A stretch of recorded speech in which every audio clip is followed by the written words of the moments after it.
guys, it's Gavin from Team Ironcore. I've got another Cardcar P for you today.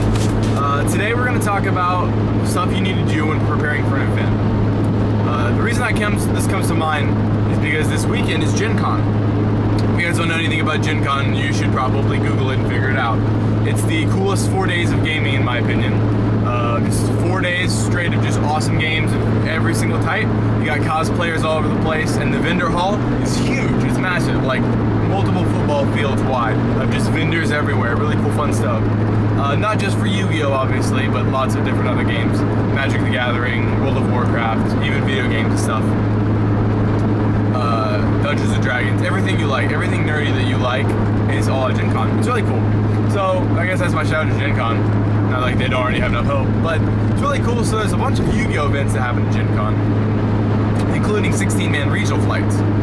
You can get your invite before basically the real year has even started, which is really cool because the Worlds just ended, and like the next weekend with their new ban list and new packs and stuff, we get to play these decks and like get our invite before next year, which is really cool. I like it a lot. There's also a bunch of Winamads and 3v3s, flights, and a bunch of really cool stuff that goes on there. My buddy Chris, you guys actually know Chris, he's on our channel.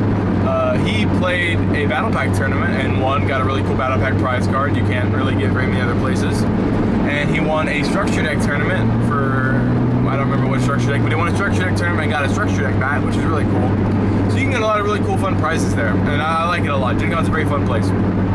However, one thing we are figuring out as we're going into this is not only is it just the start of a new format because we just hit a ban list and stuff like that and Worlds just happened, so a bunch of new decks are like have the ability to be played, but Friday the pack drops. Duelist Alliance drops on Friday. Gen Con is Thursday to Sunday, so we in the middle of Gen Con get Duelist Alliance. So how much do you have to expect your opponents to be playing these new decks? So how much you need to be prepared for these new decks? One deck I've been decided about playing is Water. I've been playing Mermails recently. I like them a lot. I used to play them all the way back in Abyss Rising when they were released. Played them a little bit through Cosmo Blazer, but when Mono Mermail came out, the deck got really expensive, so I sold it. I haven't really played it since then, but I picked it back up recently just because it seems like really a lot of fun, especially since Undyne is being played again, which is my play, so that's how I learned how to play the deck. And so I was like, oh, this is awesome, Undyne's being played, I want to try this deck again.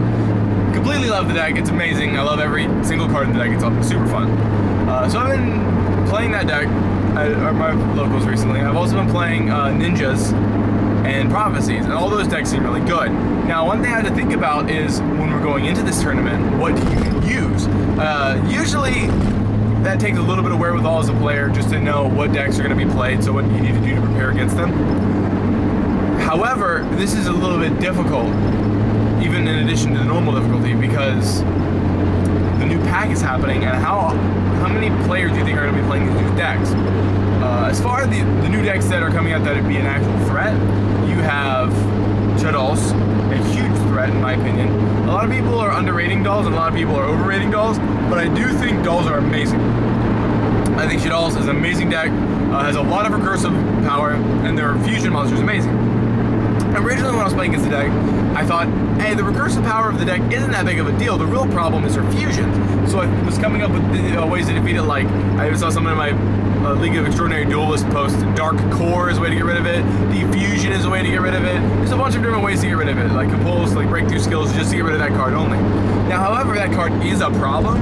I don't think that's the biggest problem the deck is throwing out there. The biggest problem, in my opinion, the deck is throwing out there is its recursibility. You can TT their field and they'll +2 off of you, which is sad. Like, you can't really get rid of it. A big Torrential Tribute for a whole field should stop a deck. So the fact that this does not stop the deck at all, as a matter of fact, can give it plussing, is something you have to be wary of when you're facing this deck. So when siding, I originally was siding stuff like Puppet Plants just to steal their mid-rash and then like Exceed or Synchro with it or something like that, which all seemed pretty cool, and a bunch of like fun stuff like that. And then I realized after playing Micah with the deck that the deck really focused a lot more about the plussing and how well it can actually create advantage over your opponent, even from nothing. Like you can top deck one card and all of a sudden you have advantage over your opponent again. So because of that, I decided I wanted to play cards that stopped that. So the only cards that really stopped it, in my opinion, well, first off, DeFi macro, but since I'm playing water, I can't really side DeFi macro. I decided Shadow Mirror is actually okay. The thing that Shadow Mirror is not stop their exceeds, or sorry, their fusions at all. So really not hurting them one of the biggest parts of the deck. So I decided to actually put in Shadow Mirrors just to test those out for a while. I probably will not end up liking them because I don't like Shadow Mirror as a card. But if the deck does become a problem, I will probably continue to play Shadow Mirror. I'm also playing Majesty's Fiend, not just for shitballs, but like Majesty's Fiend is very good. So there's another one of those cards I was debating about playing when I was originally making the deck. It's like, what do you do to actually stop your opponent from going off? And I think the biggest problem with the deck is recursability, not necessarily fusions. So the fusions can create a problem on the board very quickly, especially when you can't get over it quickly with mid-rash, and you can't get over this and that. With Construct, this Construct can just beat over anything you make. So the deck creates problem cards like nobody's business. However, you do have to make sure you're worrying about the big actual problem with the deck. So when you're siding in an event like this, especially in an event where you're coming up where you don't really know what's going on, like what's going to be played, what's going to be seen, how many players are actually going to have the deck yet is another thing. Like, who's going to even own the deck when we go to Gen Con? Now, partially, I think no one's going to own the deck because it's like the day it drops. Part of me thinks that the deck is going to be completely playable by only good players, which is the ones you're actually worried about. So, I'm kind of torn in what I should actually be siding, but I don't really want to talk too much of that just in case I face you guys there. I've already given you enough spoilers if I actually do play the deck that I play. So another thing you have to think about is what deck do you want to play? The pack drops, like, do you want to play something you're really familiar with? Or do you want to play something you don't know, but you know is really strong, and you know maybe your opponent will know what it's doing, so you can kind of get away with it? For example, you can play Stellar Knights. Stellar Knights are really strong. It's a 1-card, like, 3-card exceed, like, it's amazing. We don't have Shockmaster, which is regrettable, which is, I think, the only reason why that deck is not gonna face off against shitballs. The deck has the ability to recurse itself, but a good Mind Crush will stop the deck, or Light Imprisoning will stop the deck.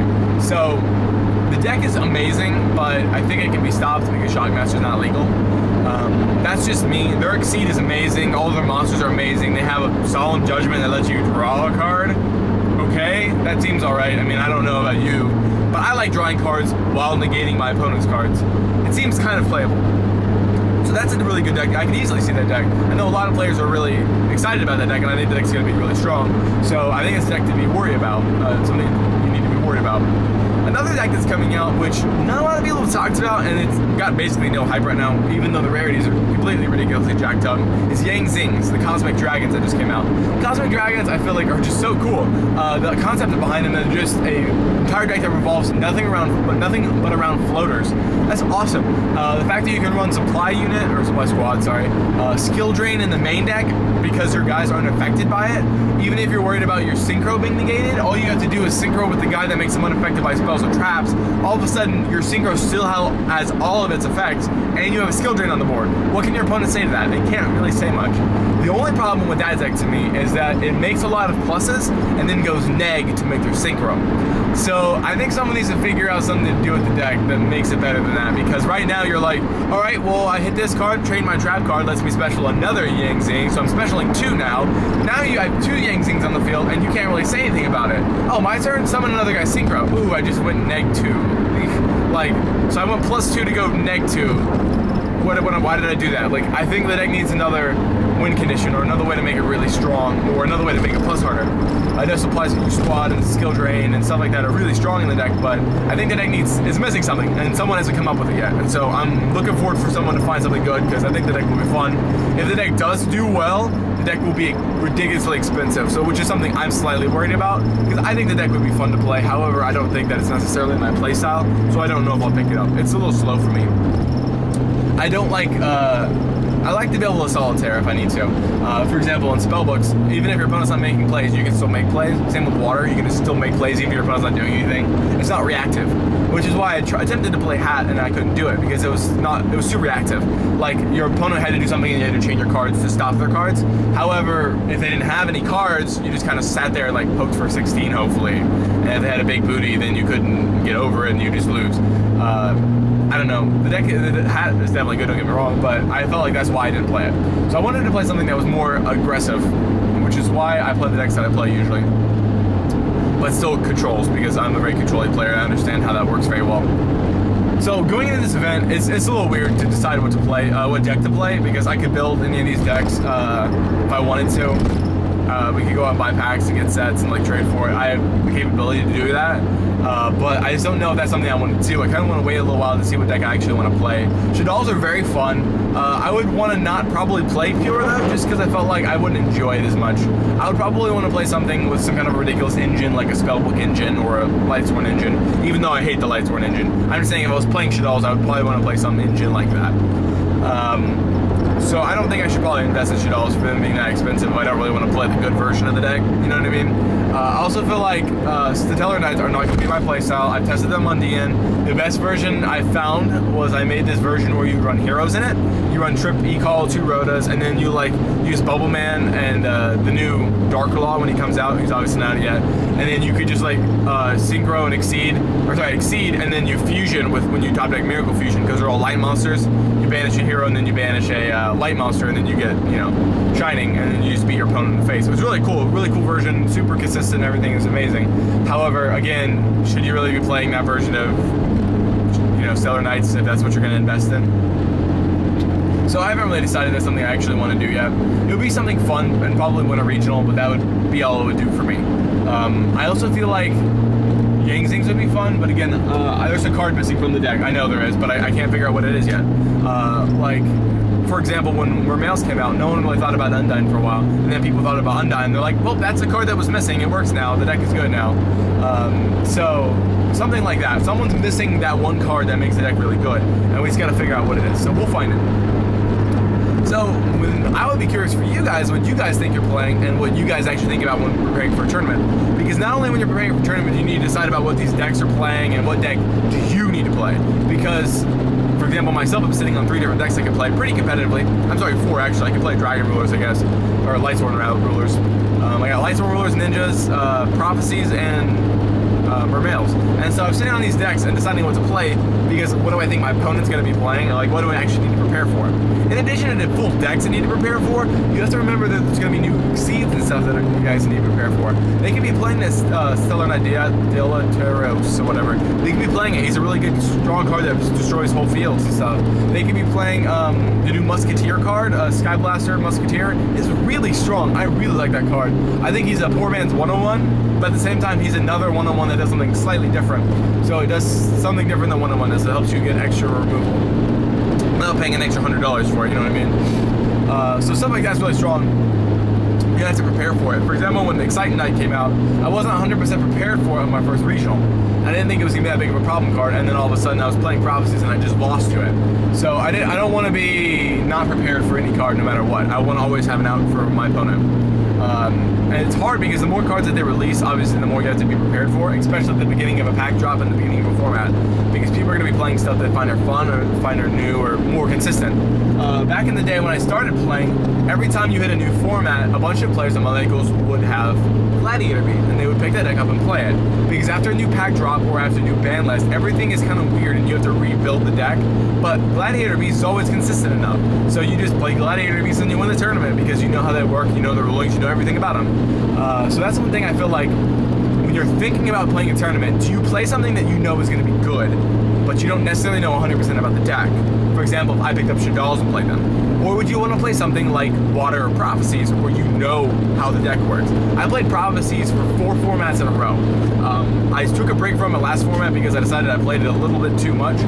But the deck is so strong and it's so much my playstyle that I enjoyed it so much I just kept playing it. Throughout Dragon Ruler, J-Day, everything like that. I just kept playing the deck and it was really strong. So I know that deck inside and out. Now, Zach, coming to this new regional, and these 16-man flies, the Winamats and stuff like that, do I play Water, which is fun and aggressive and strong and I know it's been doing well?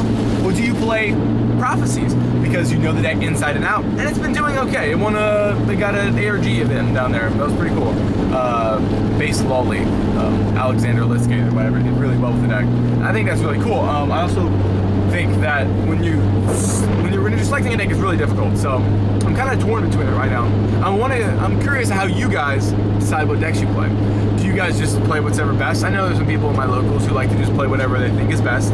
I understand that. But then do you play what you know? Because I think when you play what you know, there's a whole lot to that. playing cards and decks that you know. You understand the inner workings of the deck, not just like how to make plays and combos. Like, for example, if I picked up an Infernity deck right now, I would know that you could loop OTK, make search barriers, search breaks, set them all and win the duel kind of a thing. I understand that. I understand that Soul Charger, if you top deck it, you win. I understand if you top deck Archfiend, you special summon it and you win. I understand those things. However, if you put an Archfiend deck in my, or an Infernity deck in my hand, I would not know what to do with it. I'd draw a brick hand and I would just probably scoop it up. Now, I don't ever scoop it up, but I would just sit there and basically just lose out because I would have no idea how to play the deck, what I need to do to get around my opponent's back row. However, if you hand me a Ninja deck or a Prophecy deck and you're like, here's this crappy brick hand, play it out, I'd probably win. One thing I'm not, I don't say well known for, but one thing I always do, I notice myself, is I always win game one with Prophecies. I haven't lost a game one in Prophecies in years. I guess a year. The game one with Prophecy is way too strong. Not only do Prophecies have a really good game one matchup, especially without MSTs in the main board right now, because no one's maining MSTs. But in addition to that, Prophecies also, I just know them in and out, so I never know what to do with them in different situations. And I have the wherewithal to actually read my opponent's cards to understand what I need to do to get around them. So when you're playing an event, you really have to decide what you're playing. Whether you think it's something powerful, and obviously you need to play it if you're playing something powerful, or something you know the inner workings of. Now, obviously I'm saying you shouldn't just pick up a deck you've never even held before in your life and play a tournament with it. But something you know to an extreme. For example, MCool40, he plays gadgets. He knows gadgets probably better than anyone, in my opinion. Whether you could say MCool40 is a good duelist or not, that's completely up to you. I think he's a pretty strong duelist. However, I think he's the best with gadgets. Just like most people probably say I'm the best with Prophecies. Like, I mean, I'm okay with other decks, but like when it comes to Prophecies, I know them. So when you're playing an event, you really need to decide what you're playing. And then if you're playing that deck, you also need to make sure you're not just playing the same old deck you've been playing. You need to take a time to tweak every single card in your deck to make sure you still agree with all the cards you're playing. For example, I don't play Reckless Greed in Prophecies anymore because I feel like it's too slow and you can get stuck if your opponent gets rid of your tower. Whereas last format, I felt like Reckless Greed was amazing because you could just go off and win. So those are things you need to think about when playing the decks. Something I just thought it would be kind of fun to talk about. Finally, not having a rant on these Cardcar Ps. I've been ranting a lot, just being angry at people. Not actually angry, just kind of calling people out. So this is just my question for you guys. Some little bit of instruction if you're a new player coming to an important event, maybe if you're an experienced player and you forgot about it. Just helpful curiosity questions, what you guys do when you prepare for events. I'd be very interested to know what you guys do to prepare for events, because this is what we've been doing. Me and Mike and I have been sitting there play testing a lot with our decks, deciding what we're playing, getting card for card down on our decks, knowing exactly what we want to play, and having reasons to play every card we have in our deck. That's something you want to make sure you do in every deck you play. Even at locals, you want to know why you're playing each card. Even if it's for the trolls, for the lulz, or whatever, you got to make sure you know why you're playing every card and what situations you're going to see the card, and make sure your card's not going to be dead all the time, because it's very, very important for you to do. So this is what me and Mike can do. We've been doing it all week, testing for Gen Con. Hopefully we do really well. Hope to see you guys out there for sure. We'll be at Gen Con all week, Yu-Gi-Oh! Day stuff. We'll be in Yu-Gi-Oh! Stuff most of the days. We'll also be in the vendor halls and stuff. You'll see us around. You may or may not see me as Bandit Keith on Saturday. So something cool to look out. Yeah, also that, shout out to our podcast.